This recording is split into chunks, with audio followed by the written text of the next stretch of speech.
I think the very final thing that you guys did, which I think was probably one of the most important things that you guys did, was you guys tested this, and then more importantly, you looped in your customer all in the while doing this.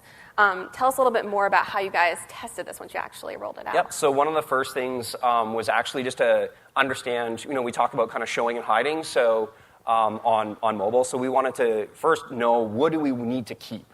So we actually rolled out heat maps and kind of click tracking site-wide, and right off the bat, we knew that there was some things that really mattered. And so, first of all, I think we kind of got it right by understanding that there's two different customer paths. Are you trying to find voices, or are you trying to find the jobs? And then, and basically, the way the click map and heat maps work is that it plots kind of the XY coordinates of the mouse, just using kind of a little snippet of JavaScript, and then identifies the areas that are being clicked on most.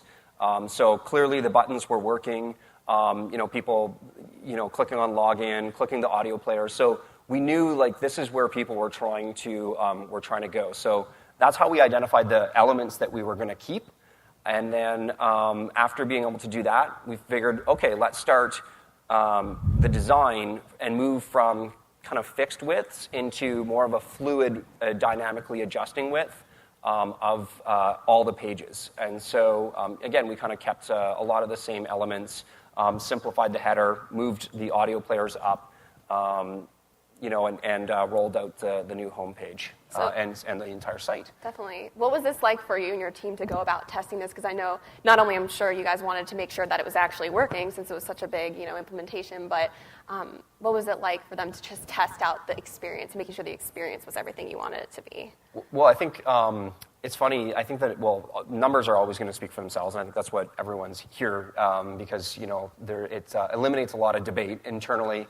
Even these cartoony characters, there's, people in our company kind of really love them, and some people just couldn't stand them.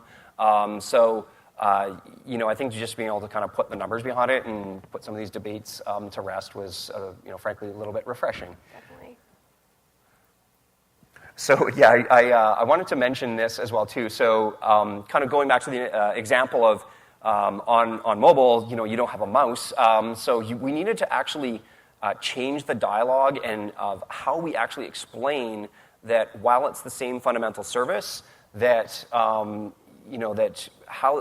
way we went about explaining how you actually use the service and the helps, guides, tips and tutorials, email instruction, frequently asked questions, we needed to change a lot of the language from click here to if it was specifically around mobile or someone was reporting to us that they had an issue, it's not working in my browser. Well, what's your device and what browser is it? Well, now we have a whole series of articles in our knowledge base that explain things in terms of a tap, a double tap, and a scroll.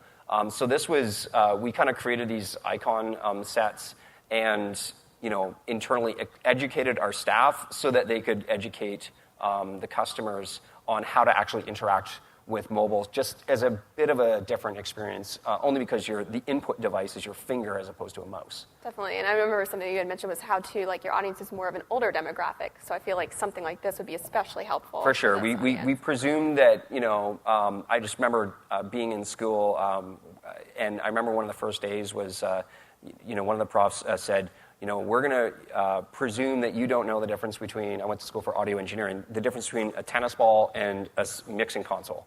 And I'm like, wow, okay, if you're going to start that basic, then that's really kind of encouraging. And so when we kind of roll new things out, we make no presumptions. Having these kind of assets on hand ahead of time as part of the design and development process, I think is just invaluable so that it creates for a successful launch.